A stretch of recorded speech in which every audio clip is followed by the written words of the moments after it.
O mundo conta com a produção de alimentos da agropecuária brasileira. Ora, nem só de pão vive o homem. A humanidade também se alimenta de asfalto, trilhos e terminais marítimos. Não basta produzir alimentos, eles precisam da logística para chegar à mesa do consumidor. Para alimentar o planeta de forma competitiva, o novo celeiro mundial chamado Brasil começa, enfim, a entrar nos trilhos e a transformar os caminhos da safra até seus portos. O modal de transporte mais utilizado no escoamento das safras brasileiras ainda é o rodoviário. Ele é também o mais caro e poluente, comparado aos modais ferroviário e hidroviário, com menor economia de energia no transporte de cargas. Por que o governo brasileiro, ao longo dos anos, optou pelo modal rodoviário? A razão é simples: a grande capacidade das rodovias de promover a ligação rápida entre cidades e regiões produtoras com as consumidoras. Apesar da importância dos modais ferroviário e hidroviário, nada substitui o rodoviário para interagir com os demais. O agronegócio tem como principais produtos transportados as commodities: soja, arroz, milho, algodão e trigo, todas com baixo valor agregado.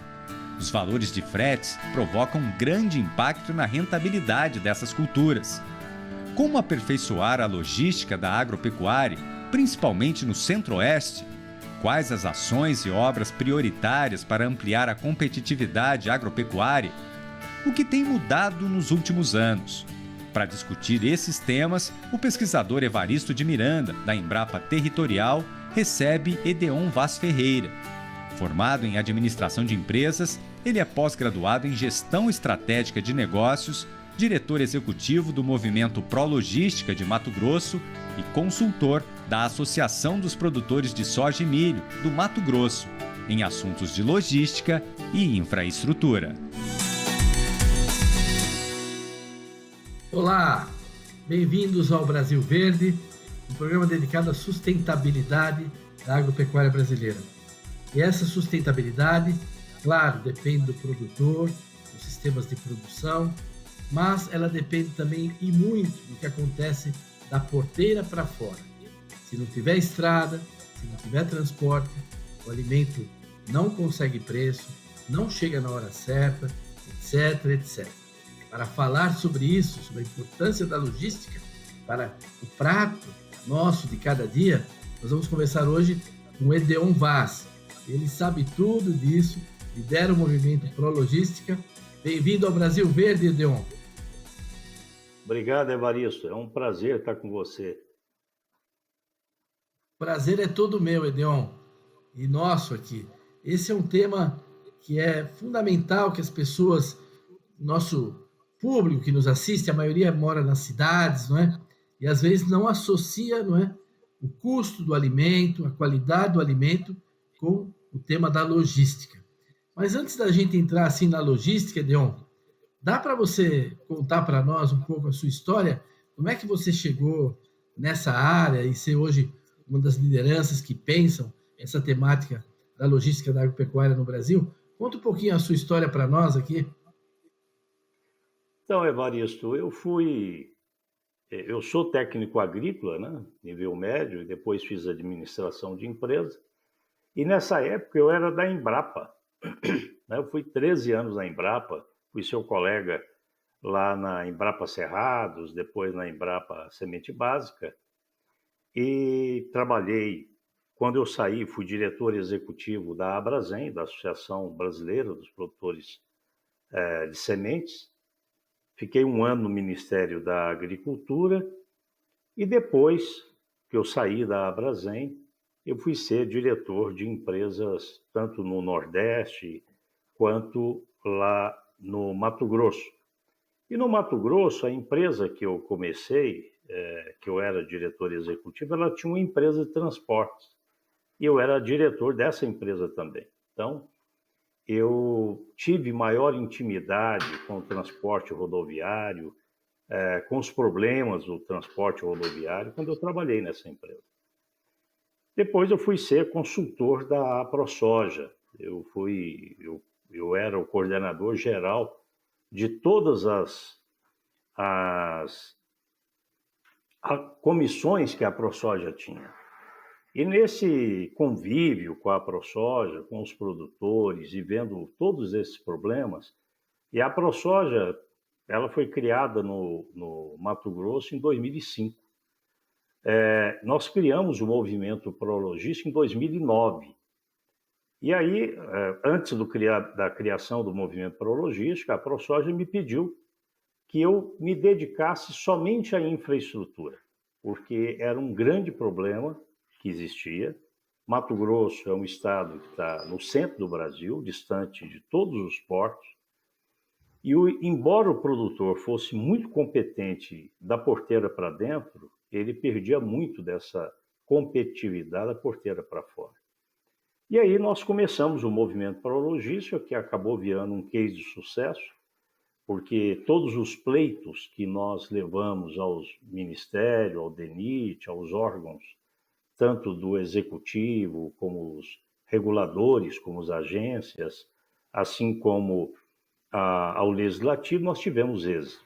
Então, nesse período, nós conseguimos que fosse concluída a pavimentação da BR-163, ligando Sinop a Miritituba. Esse trecho, ele só tinha, dos 936 quilômetros, ele tinha pavimentado só 200, o resto não tinha pavimentação. Então, nós pegamos do zero, basicamente, durante esse período. Eu já fui 38 vezes a Santarém, né, de carro, verificando buraco, fazendo relatório, cobrando. E nós fizemos isso também por outros corredores. O corredor da BR-364 com o Rio Madeira, da BR-158 com o terminal de ferroviário lá de Palmeirante. Então, nós realizamos esses estradeiros com o objetivo de conhecer em loco, de verificar em loco a situação daquela rodovia, daquele porto, daquela estação de transbordo. Então, nós procuramos fazer isso e em função disso, nós tivemos várias outras iniciativas. Eu faço parte de vários conselhos, né? E sou o presidente da Câmara Temática de Infraestrutura e Logística do Ministério da Agricultura. Eu já estou no meu 4º mandato lá, não sei se eles me aguentam mais. Mas, nesse período, nós conseguimos também aprovar várias leis. Nova lei dos portos, nova lei, a lei das reclusas, a lei do marco regulatório das ferrovias, que criou autorização. Então, foram várias coisas que muita gente me conhece, a parte de campo, a parte do agro, mas nós também trabalhamos muito para conseguir aprovar essas leis. Pois é, quem está nos escutando, eu conheço o Edeon há muitos anos, ele tem mesmo essa imagem do homem do campo, daquele que palmilha mesmo as estradas, percorre, faz isso com toda uma metodologia, para no final, não é, você ter argumentos, você explicar para o poder público o que deve ser feito prioritariamente. Porque é claro que asfaltar toda a estrada é bom, né? Construir ponte em todo o Rio é bom, melhorar porto é bom, no Brasil tudo é bom. Mas nós não temos recursos para fazer tudo isso, e na hora de prioridades, de eleger prioridades, intervém fator político, intervém um monte de coisa, né? E o trabalho, acho que do Prologística, nesse sentido, foi importante. Você pode falar um pouquinho para nós do que é o Prologística, o que foi, o que ele é hoje, né? O que ele conseguiu?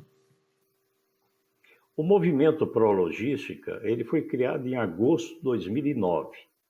Então, nós estamos agora completando 13 anos. Quando ele foi criado, nós convidamos outras entidades a fazerem parte desse movimento. Então, entidades como Federação da Agricultura do Estado de Mato Grosso, Federação das Indústrias, Federação do Comércio, Instituto Ação Verde, a Associação Mato Grossense dos Municípios, a Acrimate, que é dos criadores, a OCB, que é das cooperativas. Então, nós juntamos todas essas entidades, embora sendo bancada pela a ProSoja preside o movimento e a ProSoja é que paga, né, todas as despesas que nós temos de mobilização, ou de nossa logística própria e também a minha consultoria, é pago pela ProSoja. E aí, no início, nós priorizamos algumas obras, né? Porque se a gente fosse dar tiro para todo lado, a gente não ia acertar ninguém. Então, nós priorizamos a pavimentação da BR-163, da BR-242, da BR-158, da BR-080, são todas rodovias estruturantes em Mato Grosso, a manutenção das rodovias que já existiam, a hidrovia do Rio Paraguai, a hidrovia do Rio Madeira, do Rio Tapajós, o derrocamento Pedral do Lourenço, e todas essas obras, de alguma forma, elas estão andando, tá? Então, quando a gente fala no Rio Madeira hoje, Porto Velho já tem uma capacidade de transbordo. Então, quando transbordo de caminhão para barcaça, a gente chama de ETC, que é a Estação de Transbordo de Carga, e quando é para navio, a gente chama de porto.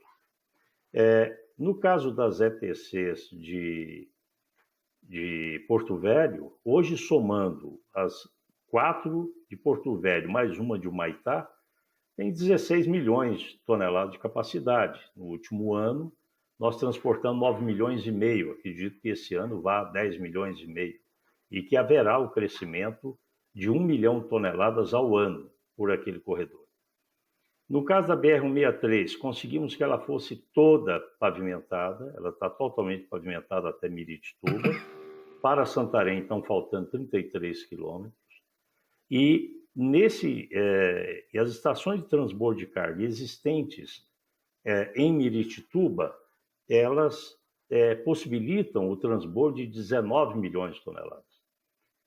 Nós fomos 10 milhões o ano passado, o anterior foi 11 milhões e meio, e eu acredito que esse ano a gente deve chegar a 12 milhões e meio de toneladas entre soja e milho.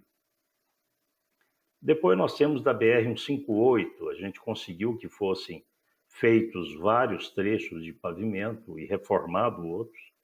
Não conseguimos resolver o problema de passar a rodovia dentro da terra indígena Marauá-Tsé, tivemos que fazer o contorno, mas o projeto está indo bem. Hoje mesmo tive junto à EPL verificando isso. E também priorizamos ferrovias, né? A chegada dos trilhos até Rondonópolis, agora já autorizado pelo governo do estado, a extensão desses trilhos até Lucas do Rio Verde, a FICO, que já foi dado início a obras entre Mara Rosa e Água Boa, e existem vários pedidos de autorização para a construção de ferrovias no estado. É isso. Tivemos problema climático no Rio Paraguai, e aí nós não conseguimos fazer que aquela hidrovia viesse de fato a transportar, né? Porque o calado fica muito baixo e você não consegue transportar. Mas eu acho que, assim, fazendo uma avaliação desses 13 anos do movimento, ele acabou sendo, como eu falei, um case de sucesso, porque nós conseguimos que todos os empreendimentos que nós colocamos como prioritários, ou eles estão em estudos, ou eles estão sendo concluídos projetos, ou já foram pavimentados, né? E agora o nosso grande desafio é dentro do estado mesmo, as rodovias estaduais. Então, para quem está nos escutando, nos assistindo, né? O Edeon está evocando essa enorme produção de alimentos do Mato Grosso, né? Mais de 1/3 dos grãos do Brasil. E o Mato Grosso é uma espécie de patinho feio da logística, né? Sempre ouvi o Blairo Maggi dizer isso. Patinho feio porque quando você olha o começo, o patinho pequeno, é um péssimo lugar para você estar, né? Você está longe de tudo, né? Você não está perto de nada. Agora, na prática, o que ele evocou aqui, só repassando rapidamente para quem nos assiste, ele falou, indo para o norte, você tem a 163, você vai lá até, lá no Rio Amazonas, lá em cima, certo? Tapajós, você carrega lá em Miritituba, Santarém, então você sobe para o norte, tem uma saída para leste, não é? Que você vai na 158, depois pega a ferrovia e também sobe lá para Itaqui, se for necessário. Você tem pelo sul, vindo para São Paulo, essa conexão com Rondonópolis de trem. Né? Tem indo para noroeste a 364, que chega em Porto Velho, e lá todo esse terminal de embarque que colocou esse ano aí 9 milhões de toneladas, quer dizer, é enorme. Né? Então hoje esse patinho feio está virando um cisne, né? Porque ele está tendo muitas alternativas, não é? Alternativas, todas elas têm o seu interesse, né? É uma transformação que beneficia muita gente e agora é claro que pede esse complemento de, vamos dizer, de micrologística, uma capilaridade que tem que ter de conexão nos estados, não é? Esse é um... Agora, isso é fundamental para o custo, não é, do produtor, quer dizer, um dos critérios que o Prologística apresenta sempre é que aquele trecho, aquela obra vai melhorar a competitividade do agronegócio, né? O frete ainda pesa muito, não é? Para o produtor rural, para quem exporta, não é verdade? A missão do movimento Prologística é a redução do custo do frete. Né? Então, essa é a nossa missão. E como é que nós vamos atingir nossa missão?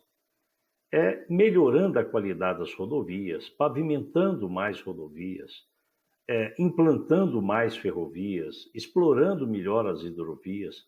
Então, é um conjunto de ações que vai possibilitar a redução do custo do frete.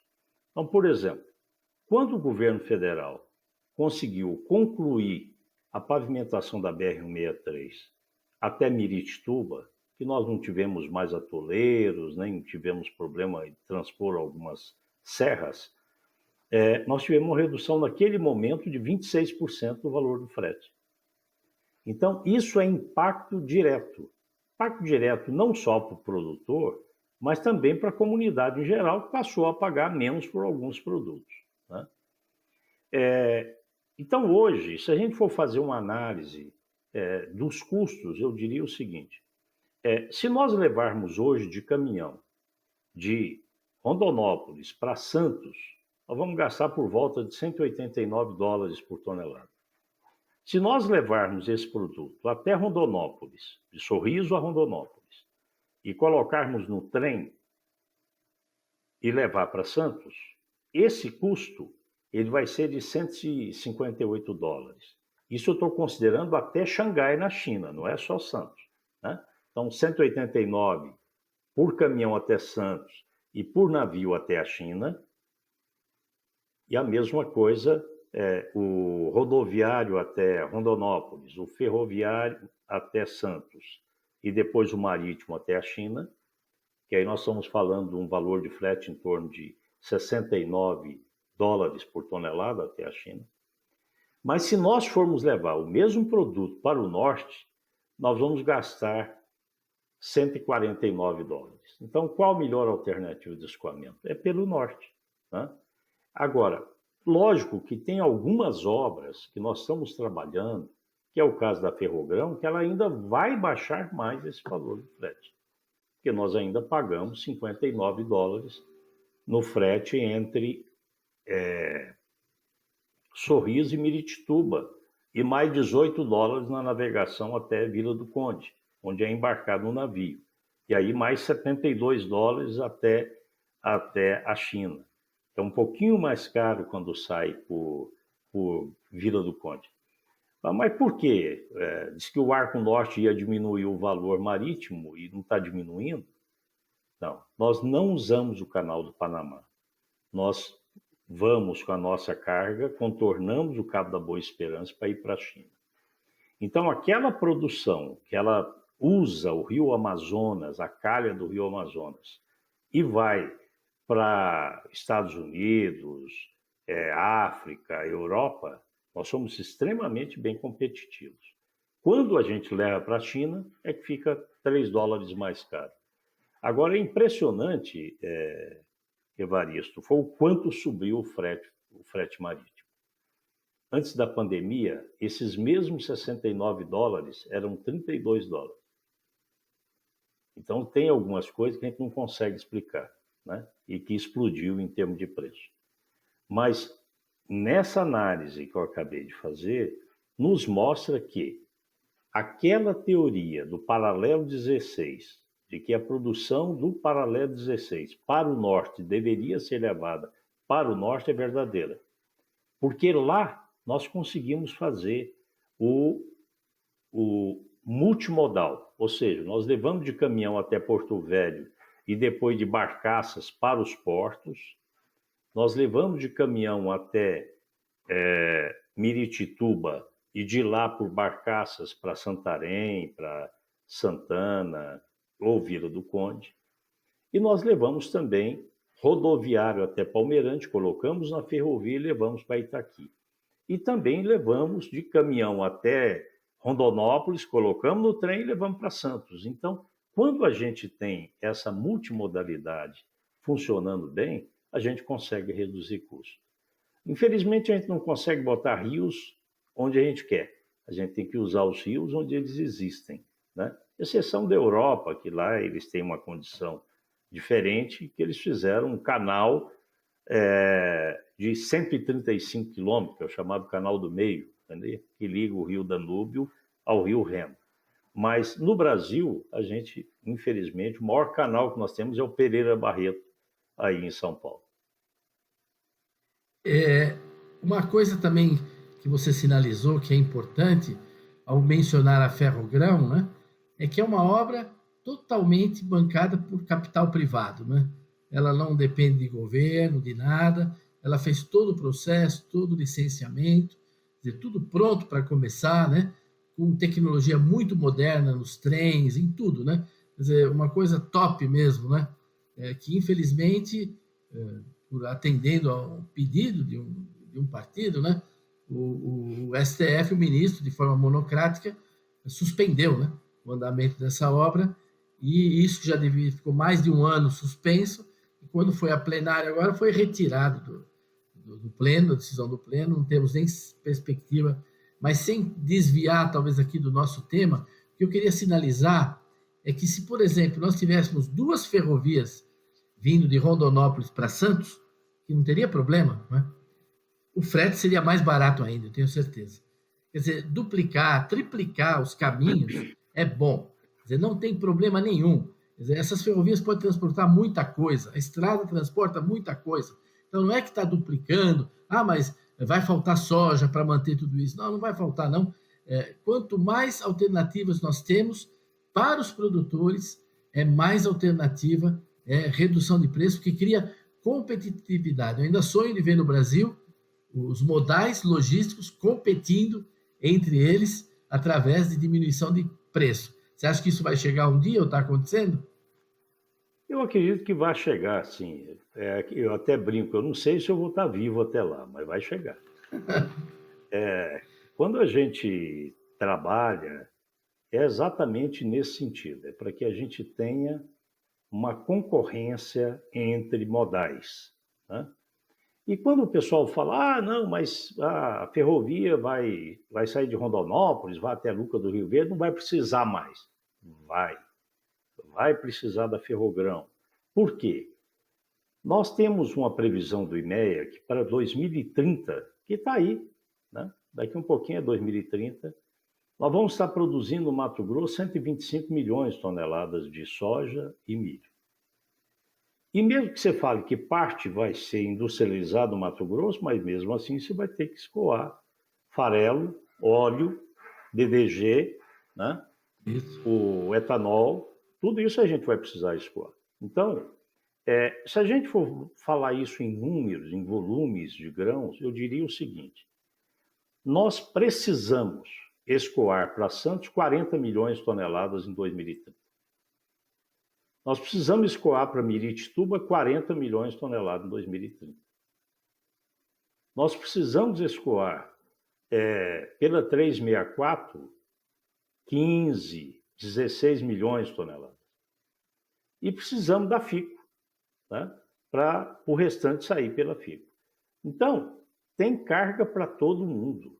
Não tem essa história de que, fez isso, não precisa fazer aquilo. Pelo contrário, nós temos carga para todo mundo e temos que trabalhar para viabilizar a saída dessa carga. Porque nós temos que lembrar que em 2030, quando o Mato Grosso estiver produzindo 125 milhões de toneladas, ele ainda vai ter áreas de pastagem aptas à agricultura, mais 10 milhões de hectares. Então, quanto melhor infraestrutura nós tivermos, melhor vai ser a rentabilidade do produtor, que vai permitir que ele possa investir em aumento de áreas, podendo ultrapassar esse volume dos 125 milhões de toneladas.